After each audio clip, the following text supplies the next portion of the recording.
Vous inquiétez pas, on va toujours continuer à vous mettre des visages sur les sourires qui disent. On va toujours continuer à vous divertir avec des bons shows, machin, et à vous faire rire et vous divertir qui vous disent. Hmm. Vous inquiétez pas, ce qu'on fait c'est safe. Hein, on prend la température des gens à l'entrée, on limite le nombre de personnes. C'est pour ça qu'il y a des équipes comme les Asuka et Kairi Sane qui n'arrivent pas ensemble, parce que sûrement que voilà, vu qu'il y en a une qui catch pas, bah celle qui catch pas, elle vient pas, etc. Vous inquiétez pas en contrôle, vous inquiétez pas, on était moins de 50 pendant les enregistrements de WrestleMania, pendant les enregistrements d'Euro. On prend la température, ceux qui sont pas bien, ils ont le droit de partir, etc. Vous inquiétez pas, c'est safe.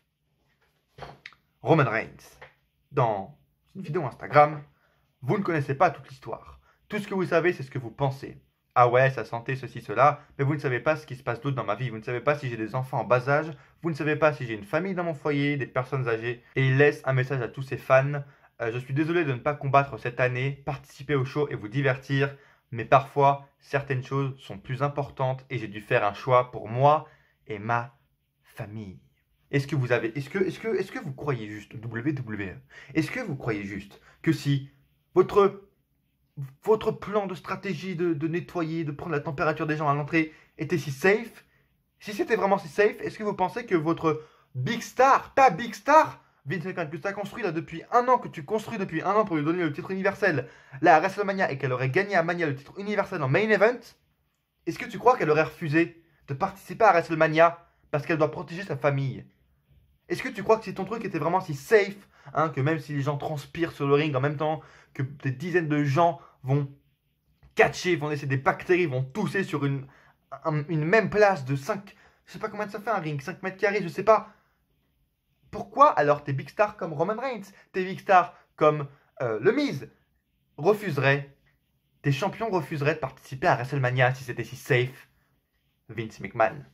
J'en parle en début de vidéo, les amis. J'en profite, je vais profiter de cette vidéo de review de Raw pour, en début de vidéo, vous faire une mini partie 2, comme je vous l'avais promis, de tout ce qui se passe en ce moment avec Mania, des dernières, pas des dernières news, mais de voilà, mes dernières pensées, parce que ça évolue chaque jour, avec des nouveaux noms, etc. De ce qui se passe autour de WrestleMania, de ce qui va se passer dimanche, etc. Partie 2, les gars. Partie 1, si vous ne l'avez pas vu, c'est une de mes dernières vidéos, n'hésitez pas à aller la voir. Mais là, j'avais envie de voilà, vous faire un petit topo. Ça va être vraiment très court. Je vais essayer de faire 5-6 minutes. Et après, attaquer la revue de Raw. Mais voilà, je voulais en parler parce que ça devient trop, en fait. Là, encore une fois, ça évolue très vite, comme je vous l'ai dit. Et ces derniers jours, hier, on a encore eu des noms.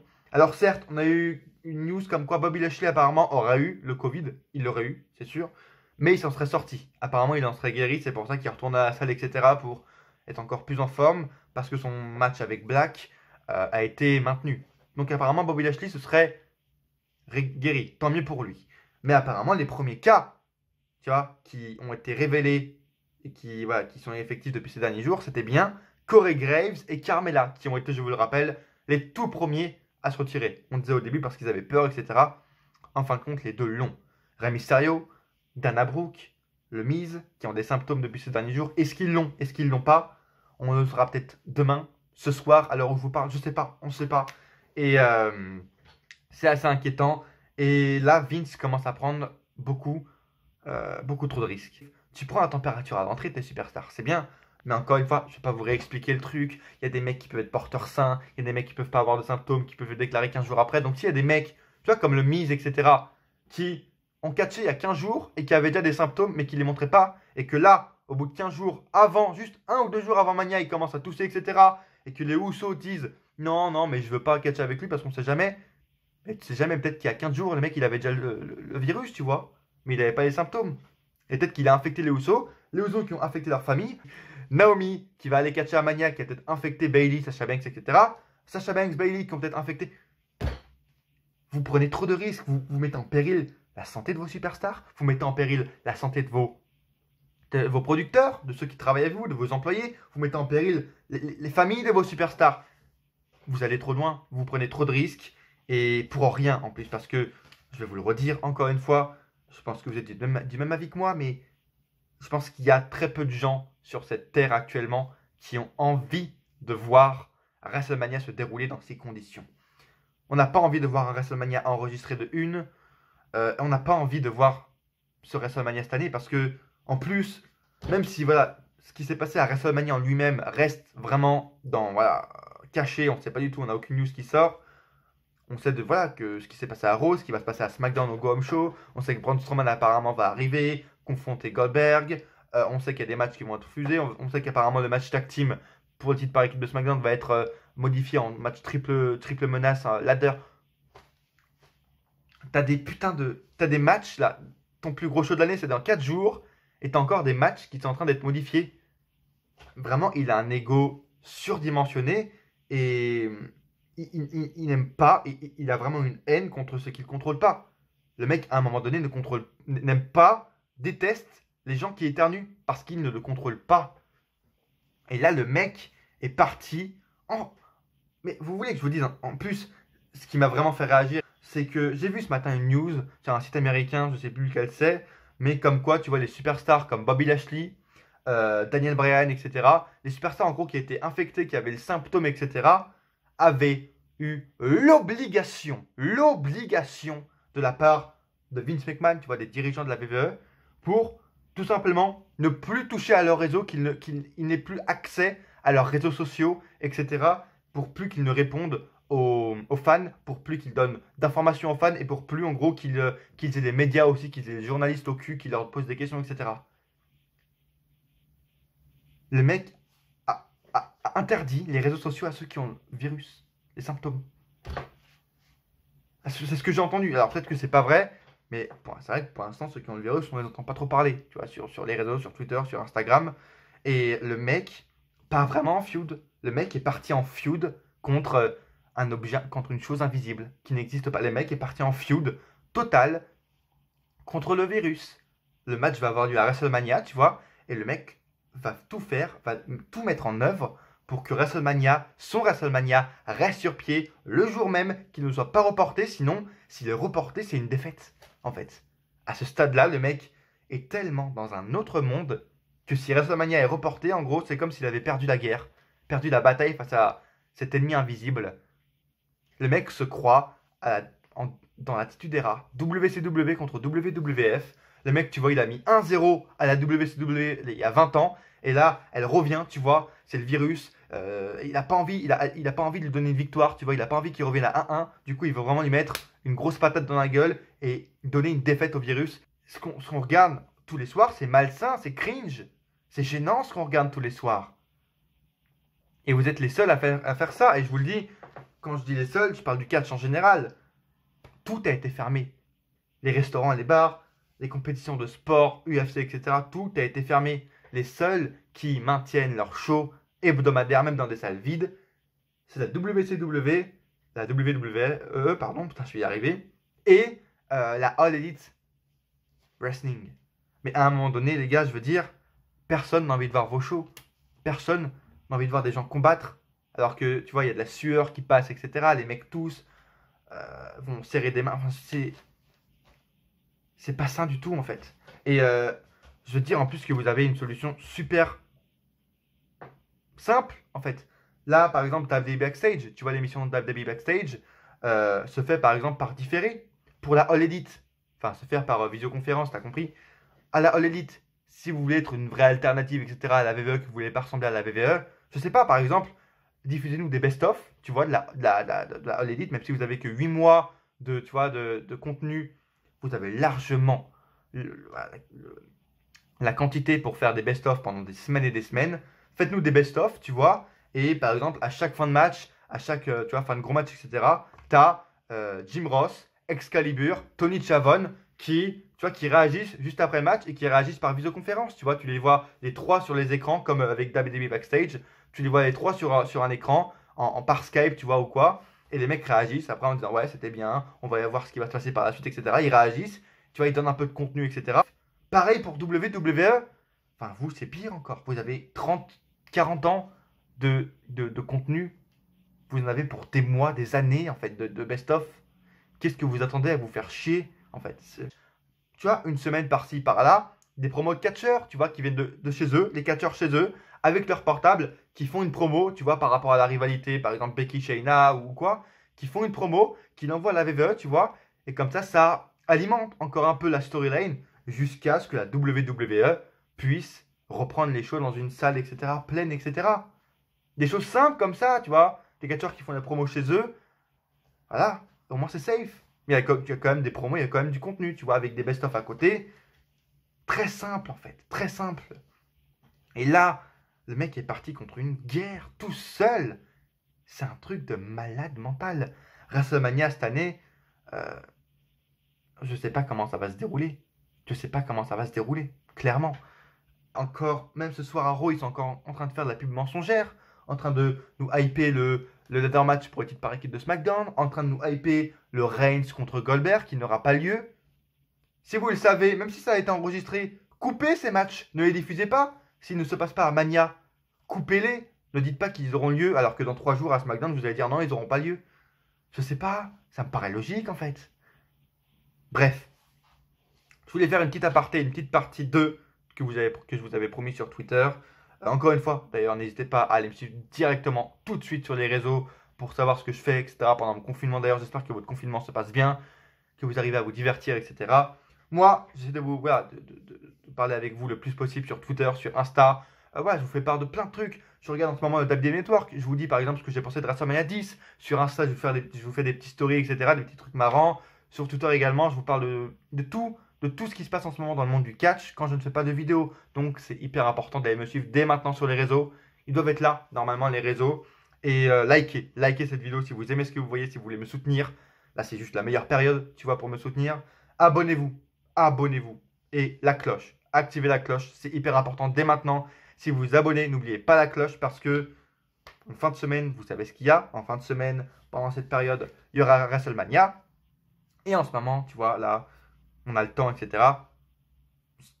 Je vais demain, aujourd'hui, je sais pas, tourner la vidéo pronostic de Mania. Je sais pas comment je vais faire mes pronostics, pour tout vous dire. Parce qu'il y a des matchs où on n'est même pas sûr. Même si voilà, il y a des news, etc. Il y a des leaks, mais c'est dans une situation tellement particulière. On va faire des pronostics sur un show qui est déjà enregistré. C'est bref, truc de fou. Et puis voilà, soyez là, abonnez-vous et activez la cloche. C'est hyper important dès maintenant si vous voulez suivre mon contenu. Parce que je suis en train de préparer les pronostics de WrestleMania et je suis en train de faire plusieurs choses intéressantes. Tu vois, je suis en train de préparer plusieurs choses intéressantes. Si vous voulez savoir, juste soyez au rendez-vous en fin de semaine. Fin de semaine, soyez là et activez la cloche pour être au courant de ce qui va sortir sur la chaîne. Parce qu'il y a des choses qui se préparent. Soyez là, vraiment. Bref, merci de me suivre les amis. Merci de m'avoir rejoint sur cette vidéo. Dernière vidéo, du coup, je pense, parce que je combine la partie 2 de sur WrestleMania et la review de Raw. Donc, dernière vidéo avant le grand WrestleMania et mes pronostics personnels de ce que je pense, de ce qui se pense va arriver, les pronostics officiels de moi, de Darren Ennis Catch, sur WrestleMania 36. Parce que oui, malgré ces conditions, il y aura quand même des pronostics et peut-être une intro spéciale. Bref, des commentaires hyper importants pour me dire si vous avez regardé. Si vous avez regardé Raw, tout simplement ce que vous en avez pensé. C'était le Go Home Show, les gars, votre Go Home Show de Raw avant la fin, avant le WrestleMania. Et il a débuté pas mal, il a débuté cool. Une vidéo, on retrouve une vidéo package de la rivalité entre AJ Styles et Undertaker, très bien montée, tout ça, qui résume bien tout ce qui se passe en ce moment. Il montre voilà, les images que Undertaker pose des selfies, etc. Cool. Et là, direct, dès que la vidéo package se finit, on a une promo de l'Undertaker dans un endroit sombre, etc. Avec son bandana, encore comme il y a 2 semaines. Avec son bandana, une sorte de chemise aussi, je crois, qu'il porte. Est-ce que Taker va revenir en Deadman ou en Big Evil ou en, tu vois, en motard voilà, je sais pas. Je sais pas. En American Badass, c'est le mot que je cherchais, j'avais un trou de mémoire. On sait pas. Et là, il laisse quelques indices avec voilà, le bandana, etc. Mais toujours dans le noir, dans le sombre, etc. Et en gros, voilà, il appelle AJ Allen Jones, tu vois, par son vrai prénom. Il dit qu'il parle beaucoup pour un petit homme. Il a eu raison d'hésiter il y a 15 ans, tu vois, d'essayer de vouloir l'affronter parce qu'il n'aurait eu aucune chance de gagner. Des Stone Cold, des Triple H, des The Rock, etc. Les meilleurs du business. Le phénoménal de mon cul a attendu qu'ils soient tous partis pour venir se la jouer. Voilà, et en gros, il tease un peu ce qui va se passer à Mania. Il dit qu'il va l'enterrer, il dit qu'il va lui faire mal, il dit qu'il va ressentir la douleur et reposer en paix. Et là, quand la vidéo, quand sa promo se termine, on voit que la caméra se déplace et il y a une tombe en fait, avec écrit dessus AJ Styles, la date de naissance, etc. Très stylé, vraiment cette promo-là. Et encore une fois, c'est un peu l'avantage. L'avantage de ce qui se passe en ce moment avec le fait qu'il continue malgré tout. Du coup, vu qu'il y a moins de matchs, eh bien, tu as plus de temps pour faire des promos très intéressantes, plus longues et plus pertinentes pour les superstars. Et là, Undertaker a fait un truc très cool. Il n'était pas sur le ring, dans un endroit très, très dark, très cool. Et je suis intrigué. Je suis intrigué par ce qui va se passer à Mania. Est-ce qu'il va revenir en American Badass, en Deadman? Comment il va faire? J'ai hâte de voir. En plus, il a demandé à AJ de venir également avec Gallows Anderson. Donc, intéressant. Et oui, je suis hype par ce match. Même si j'ai peur que ce soit un peu cringe, tu vois. J'ai envie de voir ce match. De retour à la pause. Oh putain, et là, ils ont eu envie de me tuer. Ils ont clairement eu envie de me tuer. T'as Becky Lynch qui arrive. Et voilà, qui résume un peu ce qui s'est passé la semaine dernière, tout ça, tout ça. Et là, Becky Lynch passe en mode annonceuse, Charlie Caruso, et nous lance une vidéo. Et la vidéo, c'est en elle-même, dès le début de show, hein, vous êtes des putains de malades mentaux. Il nous balance le main event de l'année dernière entre Becky Lynch, Ronda Rousey, Charlotte Flair. Donc en d'autres termes, le match le plus malaisant que j'ai vu depuis des années, en fait. Clairement. Avec cette fin horrible, plein de botches, etc. J'ai pas pu le voir. J'ai pas pu le voir parce que, en fait, les gars ont voulu que je fasse un AVC ou ça se passe comment, en fait? Parce que là, on était en début de show. Le show, ça faisait à peine 10 minutes, 15 minutes qu'il avait commencé. Les gars nous diffusent directement le replay. Waouh, vous êtes des putains de malades mentaux. Où Becky reprend le micro. Elle dit que Baszler a raison, perd le titre et sa peur, mais elle connaît aussi la peur de Baszler. Elle voit que Shayna ne contrôle pas ses émotions. Si Shayna gagne, elle sera reconnue comme une des grandes de l'industrie, ou si elle perd, elle retournera dans l'ombre de Ronda Rousey. Et là, Becky commence, tu vois, continue encore sa promo, et Shayna l'attaque par derrière. Et on peut en faire un mème. On peut en faire un mème de ce truc parce que tu vois, t'as Becky qui est en train de prendre le micro, comme ça, tu vois, qui veut parler. Shayna arrive par derrière et le jeu d'acteur de Becky Lynch pendant.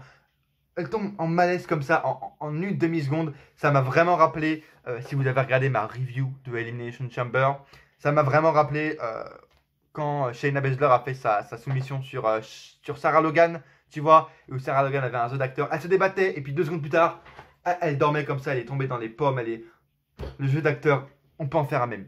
De retour sur le ring, un des seuls matchs, je crois, un des 3 matchs qu'il y a eu ce soir. Aleister Black affronte Jason Cade, un catcheur local, et le mec fait encore des matchs de 30 secondes à 5 jours de WrestleMania face à des catcheurs locaux. Comment, pourquoi? Son push a déjà eu lieu en fait.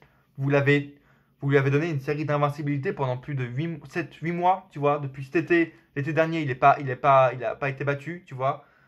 Vous lui avez déjà donné un push. Il a eu une bonne rivalité avec Buddy Murphy, etc. Il a bien été lancé. Les fans commencent à l'apprécier. Pas besoin de lui redonner à 5 jours de WrestleMania des matchs de catcheur local qui durent 40 secondes.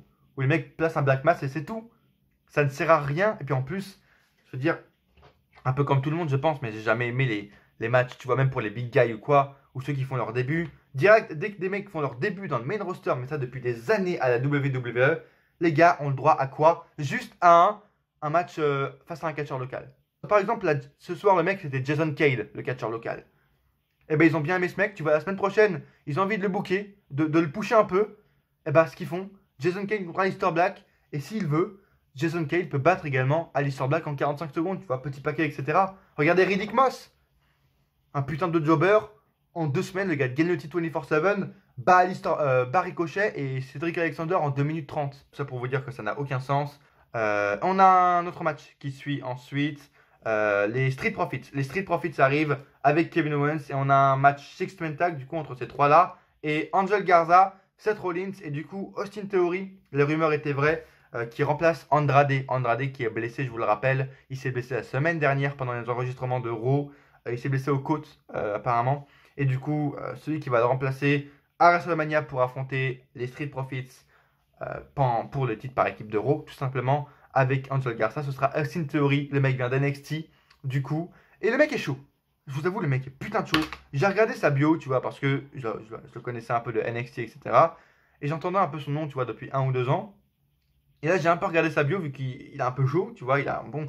Le mec, déjà, il a commencé le catch à mon âge, 19 ans, je crois, etc. Le mec n'en a que 22. Le mec a putain, il a fait de ses trucs. Déjà, il a été bodybuilder, tu vois. À 17-18 ans, le mec, il a déjà gagné des compétitions de bodybuilding. C'est pour ça qu'il a un corps aussi énorme. Il est entré à la Progress à 20 ans. À 20 ans et quelques, le mec faisait équipe avec Keith Lee. Il a fait des rivalités de malade. Il a affronté des Will Ospreay. Je crois il est déjà à 4 ou 5 titres de champion. Le mec n'a que 22 ans. Putain, le mec ne rigole pas, vraiment. Donc allez voir sa bio sur Wikipédia si vous voulez avoir plus voilà, d'avis, d'informations. Mais le mec est bien chaud et il a montré ce qu'il savait faire ce soir. Il est assez cool, tu vois. J'aime bien comment il se débrouille, c'est pas mal. Il se débrouille pas trop mal. Et à la fin, du coup, c'est Owens qui enchaîne un stunner voilà, sur Garza, tout simplement pour la victoire. Rollins l'attaque par derrière ensuite. Et Owens ensuite fait une promo à la fin très intéressante. Je ne vais pas vous la décrire. Et bah, ce samedi, parce qu'on a appris que ce match allait être samedi. Ce samedi, du coup, Owens va avoir son premier WrestleMania Moment en le volant à Rollins, en volant la victoire à Seth Rollins. Des choses comme ça. Très cool. Très très cool. La rivalité d'Owens. Le match un peu moins parce que Street Profits, juste, je les aimais bien à NXT. Mais déjà, Angelo Dawkins, j'avais du mal, tu vois. Parce que le mec, hey, yeah! J'ai envie de te foutre une droite. J'ai envie de te foutre une droite quand tu fais ça, en fait. Parce que, pour information, tu vois, là, il y a quelques mecs, tu vois, que je supporte pas, qui m'insupportent et que j'ai envie de détriper quand je les vois à la télé. Je sais pas, tu vois, t'as déjà Mojo Rawley, Rob Gronkowski, tu vois, en égalité. En deuxième position, t'as Byron Saxton. Ce mec, j'ai envie de le baffer. J'ai envie de le foutre des baffes, en fait. Byron Saxton, j'ai envie de lui foutre des baffes à chaque fois que je le vois. Et très près derrière, tu vois, en troisième position, mais à très peu, t'as Angelo Dawkins. Comme je vous l'ai dit, je ne l'ai pas supporté. Je ne le supportais pas déjà à NXT. Ce mec était très chiant. Tu vois, il m'énervait. Et là, à Raw, en plus, on sait qu'à chaque fois à Raw, toutes les gimmicks sont forcées. Le mec, chaque semaine, il fait Yeah, yeah, bro. J'ai envie de te foutre une droite. Ferme ta gueule un peu, ferme ta gueule. J'en peux plus de lui, j'en peux plus. Et juste après ça, on est revenu avec Edge, vidéo package avant bien sûr, et Edge qui nous a sorti une promo qui a un peu répondu, tu vois, à la promo de la semaine dernière où Randy Orton lui avait répondu à la promo de la semaine dernière. Mais c'est bien sympa ce qui se passe entre les deux, les promos sont énormes. Et encore une fois, Edge là a eu le temps parce qu'il n'y a rien d'autre à faire. Et il nous a sorti une promo de 6 minutes, 7 minutes, énorme. J'ai vraiment bien aimé. Où voilà, vraiment, il dit, là il est vraiment allé trop loin, en disant, voilà, en attaquant sa femme, en disant les prénoms de ses filles, etc. Orton est jaloux de sa passion parce qu'Orton n'a pas cette passion. Orton a creusé sa propre tombe et il ne l'aidera pas à s'en sortir. Je vous dis un peu la fin de la promo, mais allez la voir parce que c'est clairement la meilleure promo de la soirée. Edge, encore une fois, c'est très bien débrouillé. Là, il y a 2 semaines, il a sorti une magnifique promo. Là, cette semaine, encore une fois, il arrive à nous hyper malgré les conditions. Malgré que les gars se soient quand même jamais rencontrés. Mais il n'y a jamais eu un vrai face-off, du coup. Les deux se parlent en promo, provocation. Jamais, tu vois. Et les mecs arrivent quand même à me faire ressentir la rage qu'il y a entre eux. Et arrivent voilà, à me faire croire à ce qui se passe. Et c'est clairement la meilleure rivalité en ce moment à la WWE, c'est eux. Asuka a battu Kayden Carter, une meuf de NXT, super. Et on nous a annoncé, donc officialisé même, que à WrestleMania, on aura Asuka et Kairi Sane contre Alexa Bliss et Nikki Cross pour les titres par équipe. Wouhou! On s'en doutait pas. J'en ai rien à foutre parce que je sais même pas. Est-ce que Nikki Cross et Alexa Bliss ont déjà été championnes? Je sais pas. Est-ce que j'ai envie de les voir championnes? Je sais pas. Qu'est-ce que j'en ai à foutre de ce titre? Rien du tout. Donc on passe à autre chose. C'est la fin déjà. Ah oui, d'accord, ok. On a une vidéo avant la promo de Lesnar, une petite vidéo où tu as Rhea Ripley, tu vois, qui marche dans l'endroit le moins sûr du monde. Tu vois, le Performance Center, l'arrivée au Performance Center, etc., le parking du Performance Center, comme voilà, le remarquent beaucoup de gens, de fans de catch, c'est un peu l'endroit le plus dangereux, le moins sûr de la WWE. Et là, tu as Rhea Ripley, tu vois, qui marche, c'était avant qu'elle arrive dans le show. Rhea Ripley qui marche, etc. Et là, tu as Charlotte Flair qui l'attaque par derrière. Tu sais pas d'où elle l'attaque par derrière. Elle le pousse contre le mur et en gros, elle le dit je te vois à WrestleMania, petite rookie. Voilà, Rhea Ripley dit on se voit, t'inquiète pas. Mais c'est marrant. En plus, Rhea Ripley qui arrive à Raw.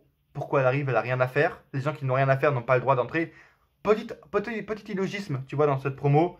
Mais voilà, bien cool. Il y a une hype naturelle entre les deux pour voir le match, mais il n'y a pas de tension folle, quoi. Parce qu'on les a pas vus depuis 3 semaines. Bref, et à la fin, on a Paul Heyman qui nous fait une promo de fou. Également, Paul Heyman, elle a été dans un jeu d'acteur magnifique. vraiment. Et il décrit, en gros, je vous dis un peu, mais voilà, il décrit que McIntyre n'aura aucune chance cette année parce que Brock prouve qu'il est le meilleur. Cette année, Drew McIntyre va l'affronter. Pourquoi? Parce que Drew McIntyre, tout le monde dit qu'il est spécial. Drew McIntyre se mentionne comme spécial, mais Paul Heyman rappelle que ce n'est pas le seul à se mentionner, tu vois, à se préciser comme spécial quand il affronte Brock Lesnar.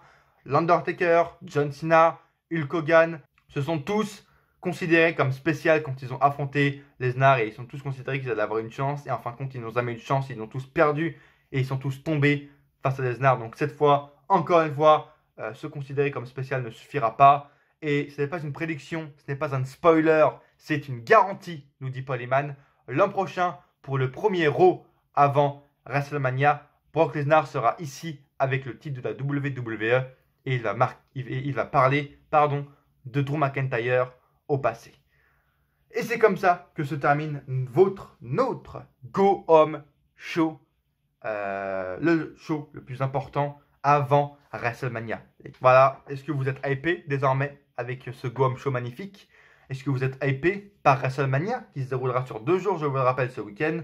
En attendant, on se retrouve nous dans les pronostics de WrestleMania. Soyez bien là, début de vidéo spéciale. Soyez bien là pour les pronostics de WrestleMania qui se dérouleront en fin de semaine. Abonnez-vous si ce n'est pas déjà fait et activez la cloche si vous ne voulez pas rater les prochaines notifications. Les réseaux pour me suivre quand je vais parler de SmackDown, parce que je ne vais pas faire de review de SmackDown. Quand je vais parler des dernières news qui se passent dans le catch, Twitter, Instagram, c'est le meilleur moyen de me suivre. Et les commentaires, dites-moi vous ce que vous avez pensé de ce Go Home Show. Est-ce que vous êtes hypé après ce Go Home Show magnifique offert par la WWE pour nous donner du sourire, nous faire sourire, nous les fans. Merci de m'avoir suivi et à coup sûr, on se retrouve dans une prochaine vidéo. Ou pas.